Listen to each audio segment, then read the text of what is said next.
ボンジューでもこんにちは。でもネイバーズ栄へようこそ。パーソナリティ香りです。サラです。フランス留学32日目。1ヶ月経ってますよ。はい。毎回私たち2人が日々の気づきや留学、異文化について語らい、緩やかに海の向こうを目指していく、そんなトークプログラムとなっております。はい。ね、というところでね、1ヶ月経ってですね、あと、何ですか？この冒頭の挨拶にもそろそろ慣れてきたんじゃないかなと。しれっと15分っていうのを抜き上がったインチキ企業の挨拶に皆様慣れてきていただいておりますでしょうか？まだ法人格も立ててないけれども。そうなんですよ。法人格も立てず、企業じゃないのに企業と名乗っているこの時点でインチキなんですけれども、すごいイリーガルというか、ね、この挨拶関連ですね、実はですね、いいですか？アップデートとしてですね、先週かな？先々週もお話ししたように、私、家族とウィークリーでコールをしているんですけれども、その際に、冒頭の挨拶変えたからっていう話をしたらですね、いや、ええねんけど、結局やってることって詐欺やんみたいな。なんか、わかってんけど、こうやっていつ終わるのっていうのがわからない中で、結局この前もなんか45分あったよね。なんか、やっぱ変わってないよね。なんか何もこう、なんていうかな、クリアな基準がセットされてないっていうか。で、あとね、翻訳かなんか字幕つけたみたいな話してくれてたけど、みたいな。字幕が早いと。なんていうのか。ごめんなさい。それはね、私たちの精度が上がってないだけなんですけど。話は長い。字幕は早い。なんか、トピックが変わるのは遅いのに。なんか、で、ちょっと理解しようかなと思って、ちょっと英語のね、サブタイトルに変えてみたら、何も流星のごとく流れていく字幕が。きれもう、さらさらさらみたいな。もうなんか、もうあれですよ、願い事も叶わへんみたいな。流れるよ、流れるときにお願いしなさいっていうやつできひんみたいな。もう、そうだ。いいじゃん。その早い中で分かったらさ、願い事叶うんだよ、だって。そうね、そういうこと言ってない。そもそも何言ってるか分かれへんっていう話だから。そう、そもそも、これをね、そもそもね、私たち日本人で、日本人のリスナーの方、聞いてくださるリスナーの方でも、方だったら、まあ、なんていうのかな、特に関西弁に慣れてるとか、まあそういうことで字幕なしでも聞くだけで分かってくださるっていう人たちはいいかもしれないけど、まあ、英語で読んで理解しようってしてくれるクラスメイトとか、フランス語で理解しようってしてくれる友達とか、本当に聞かす気ありますかっていう話っていう、なんか、そんな、ドロロロドロロロってこう、ドロロって流れていく字幕で、人に分からせる気ありますかっていう話っていう、すいません、なんて言うんでしょうか。辛辣なですね、言葉をいただきましたのでですね、改めてですね、字幕をつけました。順次つけていきますってすっごいやってる風に仕事できる風にですね、宣言を我々、ね、先週させていただいてましたけど、はい。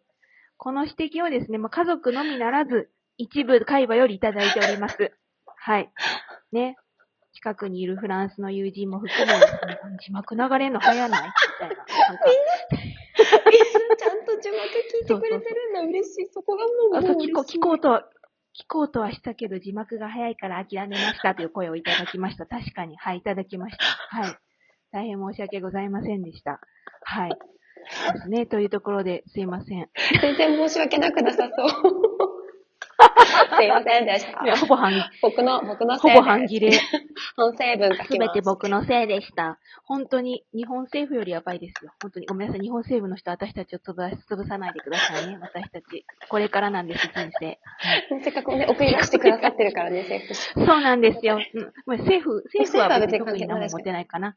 そう、ビザを押してくれたのも、わかんない。まあ、確かに政府系か。ちょっとごめんなさい。そんなことで話広げ出した。またですよ。話長いっていう、あれをいただいて。いや、もうなんか、すべてがね、本当にね、ごもっともです。すいません。そうなんですよ。ごもっともなので、ちょっとまずは、一部だけでも、その字幕が流れるの早い冒頭の部分、最初の部分だけでもちょっと、どうやったら聞きやすいかなっていうその質を高めていく自動翻訳かと見破られてましたけれども、そうですというふうにですね、約3名の方にお答えをさせていただきそんましたなに問い合わせ来てらっしゃるの？ちゃんと、ね、ちゃんと今後していきますのでですね、ステップバイステップで。はい。これはカスタマーからの、聞いてくれ、ありがたく思えと。ね、そういう企業で働いてきたんでしょと、ありがたく思えと。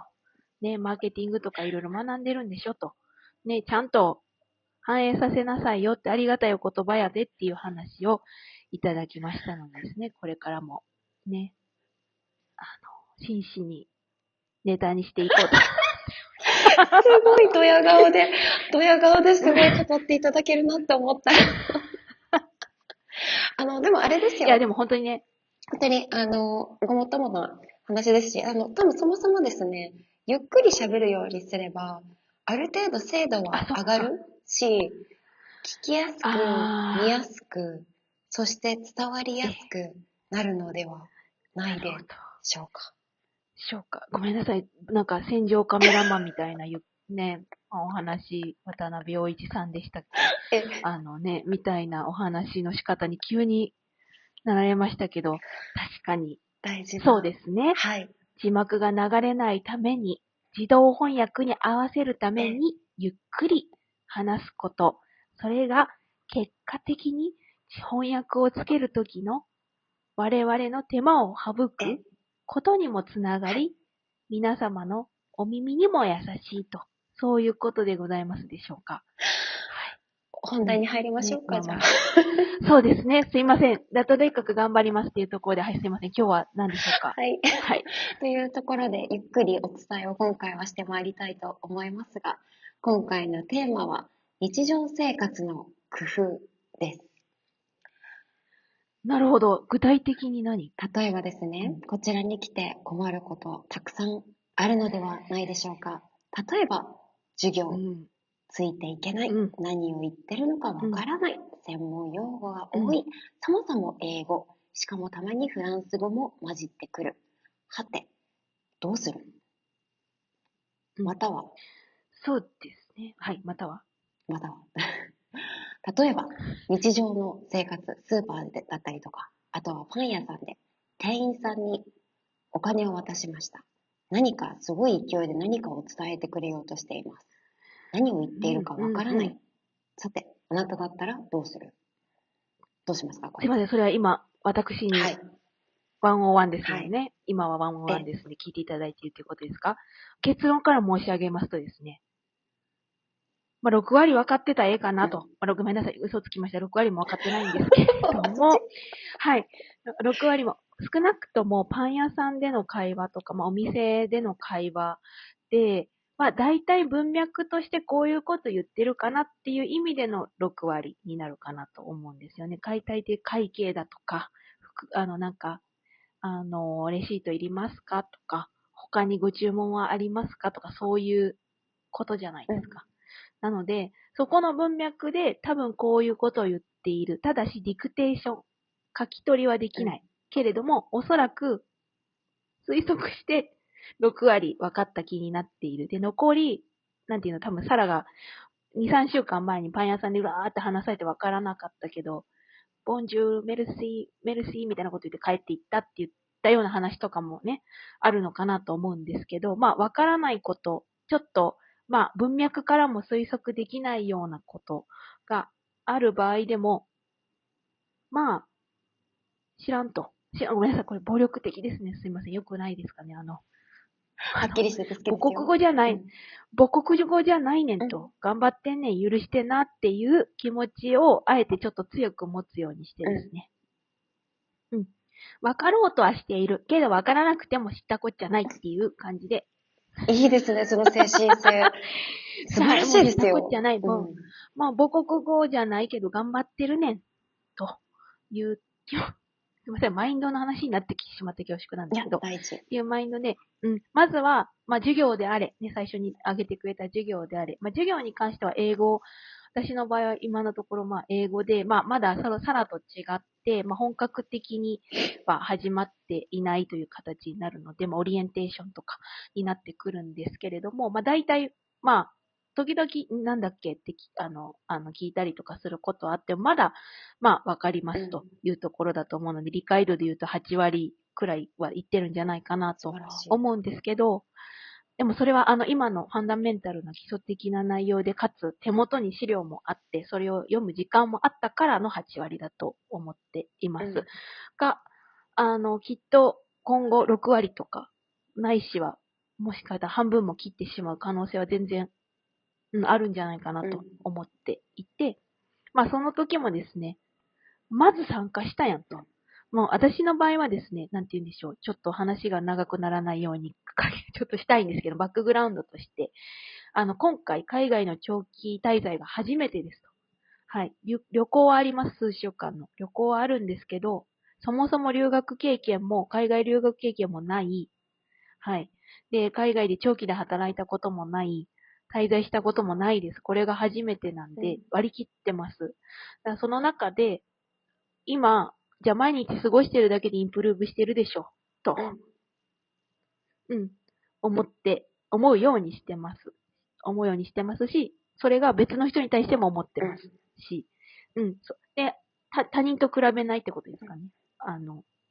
確かに、比べたらキリないっていうか、っていうところもあるけど、分かろうとしてんねんでっていう、笑顔で Thank you とか Merci とかって言いながらですね、生きてるだけで丸儲けならぬ、生きてるだけで進歩してるここでって、ふうに思っていますが、すいません、回答になってますでしょうか。素敵。いや、でも本当に大事ですね。相手と自分を比べない。比べるんだったら過去の自分と比べた方が絶対にいいですしね。そうですね。それはおそらく30代に迎えたからそう思えたのかもとも思ってるんですけど、10代の頃、20代、特に前半までの頃っていうのは、私は人と比べまくり、すいません、比べまくりボンバーって言いそうになって、ちょっと言いよどんだんですけど言ってしまいましたが。ね、平成一桁勝ちババアなの、なんていうんですか、流行りのね、比べまくりボンバーが流行ってるのちょっと調べてみて、暴力的な言葉なので、あまり使わない方がいいかもしれないですが、今年の日本の流行語大賞に間違いなく食い込んでくるんじゃないかなっていうワードとして、平成の、初期、5、6年あたりまでの、ポップカルチャーとか含め、再度フォーカスされてるというか、トレンディングですよみたいなところも、の意味も含めた平成一桁勝ちババアっていう、言葉が今トレンディングらしいので、私もすごい詳しくはないんですけど、ちょっとサラも調べてみてほしいです。で、っていうとこは余談として。最高ですね。独り立ちしてるんじゃないですか、そう、独り立ちしてるのよ。そう。ね。だから要は、10代の頃とか人と比べがち、狭い世界で生きてたもんで、比べがちだったかなと思うんですけども、いろんな人と会うにつれて、比べようなくないみたいな。比べようなくないって、その動物の話しても仕方ないかもしれないんですけど、動物園行って、白熊とライオンどっち強いだろうって考えたことはなかったわとか。確かに、確かにそれはないわ。なんて言うんでしょうか。私はなかったわとか。それと一緒かな、みたいな感覚で。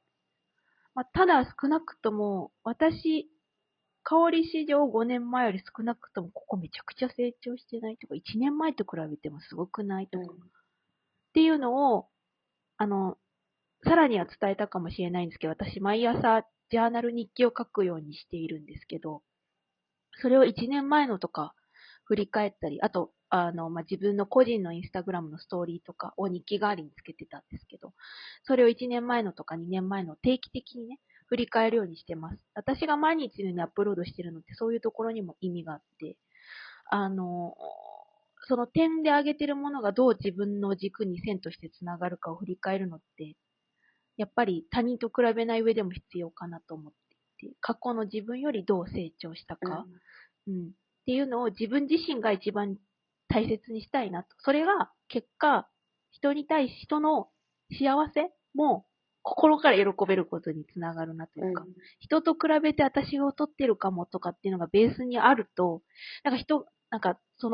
本当は大事なはずの友達の幸せとかハッピーに喜べない瞬間って私自身は過去あって、私劣ってるかもとか、ちょっともうそんなことね、しょうもないっていうか、思い出したきりないっていうか、っていう、ちょっと話が広がっちゃいましたけど、日常生活の工夫というよりかは、生きる上での工夫というか、マインド面みたいな話になりましたが、そうですね。そういうところを日常生活においても、根底のベースの気持ちとして持つのも、ライフハックなのかなと思ったりしております。すごい。ここまで深い話をするつもりは全くなかったけれども、すごく面白い内容で、もう少し深掘ってなんなら聞きに行きたいんだけれど、1点目が多分、その過去と自分は比べてもいいかもしれないけど、少なくとも人とは比べなくていいよねっていうような話。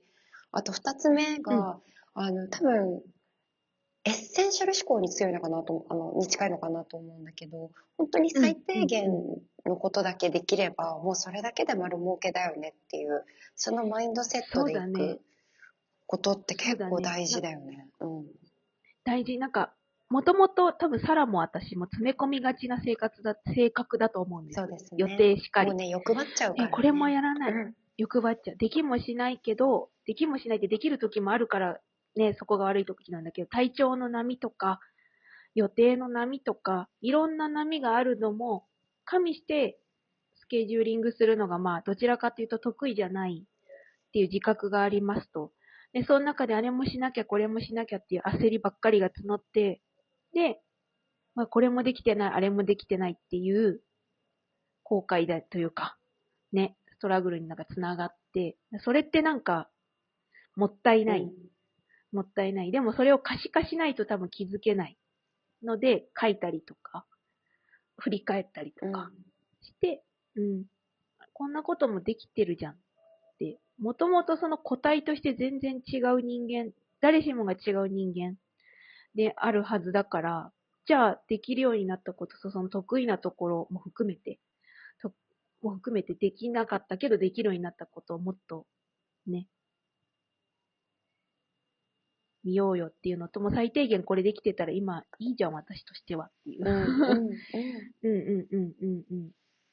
いや、本当にそうですね。本当にそう。どうしてもね、あれもこれも一個うまくいったらもっとこれもうまくいくかもしれないって、どんどん人間欲張っちゃうと思うけど、それがね、結局知らない間に散り積もっていって自分の体を壊してしまう一番の原因にもなっちゃうから、そうなっちゃう、ね。どこでブレーキをちゃんと押せるかっていうのは本当に大事なことだけれど、その指標がね、自分の中であるといいですよね。例えば、日課にしていた散歩、そういえば最近行きたいと思わなくなったなとか、これ危険信号なんじゃないかなとかね。ね、先週のサラじゃないですね。はい。そうですね。自分の中の危険信号、これやりたくないと思う、これ楽しめなくなったなとか、そういうのがある程度、大体年を重ねるごとに解像度が上がると思うんですけれども、それをちゃんと忘れずに、自分の指標にしてあげるといいかもしれないですね。そうですね。ぶっちゃけてっていうか正直に話すと、私自身はメンタルブレイクも経験した人間なんですけれども、それがあったからこそ今サラが言ってくれたような、ちょっとした危険信号に気づけるように、おかげさまで気づけるように、気づくようにもするようになったし、気づけるようにもなったかなと思っていて、で、本当にしんどくなる3歩手前、ないし5歩手前、それでもいっぱいいっぱいになるタイミングが我々ってきっとあるんじゃないかなと思うんですけど、それは、なんて言うんでしょう、すごいいい言い方したら、一生懸命生きようとしているというふうに捉えるようにしつつ、そんな自分も許せないっていう自分もそんなこともあるかと思いつつ、はい。で、じゃあ危険信号どこにあるんだろう。危険の2歩3歩手前の小さな危険信号だな、これは、とかっていうのを気づいてあげる。で、ミニマムでこれできてたら OK で、それが、例えばその授業の話をさっきサラが例に出してくれたけど、課題とかも、おそらく昔の私だったら完璧主義すぎて、これだったら出さない方がマシだっていうようなタイプ。サラももしかしたらそういうタイプかもしれないんだけれども。ただ、お仕事をある程度経験して、思うようになったのが、速さも質であるみたいなところも同時に、大事だなと思っていて、そういったところも含めて、じゃあミニマムをどうセットするか。0、100じゃなくて。うん。じゃあ今回は質20。だけど、速さ80でいこう、みたいな。そこのバランスを、取っていくっていうのが、なんていうのかな。結局、深い話言うとメンタルヘルスにもつながるし、まあ、強いてはね、普通の心身の健康、体の健康にもつながるし、すべてに通じるんじゃないかなと思ったりしてます。大事。今すごい刺さってる。相変わらず、すごいやっぱり質を求めすぎちゃってスピードが落ちるっていうことをまさに今経験しているので、なんかどうしても、ね、それはいいことなんだけどね、サラのね。ありがとう。そうですね。なんかちょうど今、アントレプレナーシップ、ファンダメンタルアントレプレナーシップの授業とかの課題が出てて、エッセイを、大体みんなは2時間かけて書くエッセイを私すごいもう倍以上時間をかけたんですね。でも理由としては、チャット GPT なんかに負けないぞ、自分の力を身につけるんだと思って、根を詰めてやったので、いいものはできたんですけれど、やっぱりその分、時間をかけたので、他の宿題が後回しになるっていうことを、ちょうど先週、体調不良とかもあって、余計時間もかかったっていうのもちょっとあるんですけれども、そう経験をしたので、なんか今、本当に改めてお灸を自分の心に据えております。忘れるな。そう。その頑張りをね、今、全世界に発信したんで、その頑張りをリスナーの人たちと私は分かってるんだけれども、もったいないというか、その何かの課題がもしゼロになってしまったとしたら、せっかく一つの課題にそんだけ250ぐらいの力をかけて質も高めてやったけど、じゃあそれを頑張りって結局分かってもらわないと、もらってなんぼみたいなところもあるし、っていうところも含めて、そうですね。折り合いをつけていく。ただ、ね、折り合いをつけて、ただその意気込みは、なんか、意気込みというか気合っていうか、チャット GPT に頼らないとこの生成 AI の時代だけど、まずは自分で考えて、で自分の意見をちゃんと表明するぞっていう、なんていうんだろう、マインドは、後々絶対生きてくるというか、なんか容量の良さだけで生きていくと本質にたどり着けないみたいなとこあるじゃないですか。そうですね。本当にそう。そう。ただ、なんて言うんだろう。でも研究者になりたいんですかって言うとそうじゃないみたいなところもある。からどう折り合いをバランスを保っていくかを知っていくという上で今がきっとあるんでしょうね。そうですね。それをね、ちょっとうまく1年後、そういうところも含めて、なんだろう、ね、バランスをどう取ったかみたいな話も、また振り返ってしたいけど。確かに。あとは、もう一つ付け加えるとしたら、今、人と比べなくていいよねっていうのと、あとは最低限できれば OK だよね。もう一つ入れるんだったら、さっき挨拶みたいな話もあったんですけれど、だから愛嬌っていうのは、多分前もちょっと話したかもしれないんですけど、なんかやっぱり最強の敵を倒すためには愛嬌ってすごく有効じゃなっていう話を確か以前したような気がするんですけれど。した改めて。多分、ね、そう。どうぞどうぞ。ごめん、黙っちゃった。お互いがお互いの目を見てうなずき合う。そう、そうだね、大人になって、異国の地に来て、長期で滞在したことのない地に来て、言語もわからないっていう中で、せめてわからないっていうことは示しつつ、素直に示しつつ、で、相手に対して心地いい愛嬌を提供することだけは忘れずに行こうねって話は、おそらく私の、超絶長かった50分の回ですか、ミラノマンが出てきた回でおそらくさせていただいたんじゃないかなと思ってますね。はい。ちょっと今回は50分はいかないようにしたいですが。そうですね。そう。改めて思ったような、例えば、もう一回最初の冒頭のついていけない授業をどうするか。じゃあ、例えば、すごい大量の読み物を授業中に出されて、40分後までにこの10ページのこのシミュレーションを全部読み読み解いてくださいと。で、読み終わってからこれネゴシエーションの授業なので、あなたはある会社のエグゼクティブです。あなたの会社はインシデントを起こしました。それに対してどのように他の例えば地域の住民だとか、あとは、一般の会社さんとか、あとはミニストリー、ミニストリーって何て言うんでしたっけ？ミニストリー？ミニストリー、政府、自治体ってこと？そうですね。自治体とかの政府関連の機関とどのように交渉を進めていきますかっていう授業で、例えば、なんかこんな意味わかんないんだよねとか、なんかもしくは、ここの部分なんか、どうしようってなった時に、いかに周りに頼るかってすごい大事になってくると思うんですよ。特にグループワークの時は。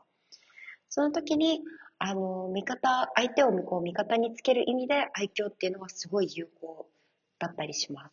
なんか、どうやって、一見争うであろう相手をいかに、味方にしてもらえるように動けるか、動いていただけるかっていうのですごく愛嬌は私の場合はすごく大事だったなって最近の授業でちょうど思っていた次第です。素晴らしい。ちょっと私もそういう時がきっと来ると思うので、ね、できないことはできないと素直に言いつつ、ただここで力になりたいんですっていうのも示しつつ、それも含めたところが愛嬌なのかなという趣旨で話してくれたんじゃないかなと。そうですね。なんかできないっていうことも、ある程度ここまではできたんだけど、これ以上どういうふうに改善したらいいかなってアドバイスを聞く形にする。とかだと、やっぱり相手って自然と助けたいと思うから、助けたいと思う人がやっぱり多いから、すごく手を差し伸べてもらいやすくなるかもしれない。で、やっぱりパン屋さんの話もそうで、例えば言語が伝わりません。なんかパンを一つ欲しいってお願いしてるんだけど、あっちはもう忙しい長蛇の列をさばいてる中で急にフランス語もわからないお客さんが来て、なんか英語も私喋れないし、もうこのお客さんどうしようって相手も困ってる、もしくはなんかイライラしているっていう現場も正直、全然日常生活ではあるんですけど、その中で拙いフランス語で伝えようとする。で、それが一見分かんなかったら、例えば周りの従業員さんに聞くとか、お客さんに聞いちゃったりとか、もしくはなんかその答えを教えてくれた時にもそれをなんかブツブツ目の前ですごい何回も唱えて、私は勉強してるんです。上手くなりたいんですっていう、あなたの文化を知りたいんですっていう一つのアピールに変えてしまうとか、そうすると相手もすごく、なんか今そうイライラしちゃってたけど、この日本人は頑張って私の国の言葉を使おうとしてくれてるんだ。この子すごい素敵な子だなって多分思ってくれて、なんかちょっと柔和な雰囲気になると言いますか、すごくフレンドリーに接してくれやすくなることもあるので、本当に大事。結局、なんだろう、人間ってその客観的に見てて人のことどうこうって言おうとしても、結果主観じゃないですか。じゃあその主観がどういう要素でジャッジしてるかって言ったら、自分に対してどれだけ理解を示してくれたかとか、自分のことをこの人は分かろうとしてくれてるんだなっていうのを示す行動、心に届くように、なんかその誠実さを本当に嘘なく誠実に多分サラが行ったか伝わったと思うんですけど、なんかずっと前の回で人との距離の話でしましたけど、誠実さは伝わらないことってないとか、みたいな話しましたけど、そういうことをサラがやってるんじゃないかなと思うし、それは大切にしたいなと、思いますね。そこが愛嬌の鍵。愛嬌っていうのは、あなたを理解したいよ。私は、あなたと仲良くなりたいっていうよりかは、理解してよりコミュニケーションが取りたいんだよっていうのを示す道具というところなんですかね。そうですね。それこそがじゃあ、我々の日常生活の工夫という、工夫というか武器というか。そうですね。なんか多分話してる中で、どちらかというと今日常生活の工夫ももちろんそうなんですけど、もうちょっと生きづらい世の中とかをいかにしなやかに泳ぎ抜いていくかみたいなメッセージに今なってきたなと思うので、それを今回のテーマとしておきたいと思います。はい。そうですね。どれだけ AI が発達しても、結果、人は人と生きていきますから、そういったところも含めて、愛嬌を最強のツールとして、これからも楽しんでやっていきましょう。やっていきましょう。はい。はい。ね。というところですか？はい。いい感じじゃないですか、私たち。いいんじゃない無事に30分だよ。いいんじゃないですか？そうですよ。ね、聞いてるかみんな。どうだねって話なんで。30分でどや言うな。どやされそう。そうなんですよね。はい。はい。といったところで、今回はここまでに出しておきましょう。はい。リーバーズ坂では皆様からのメッセージをお待ちしております。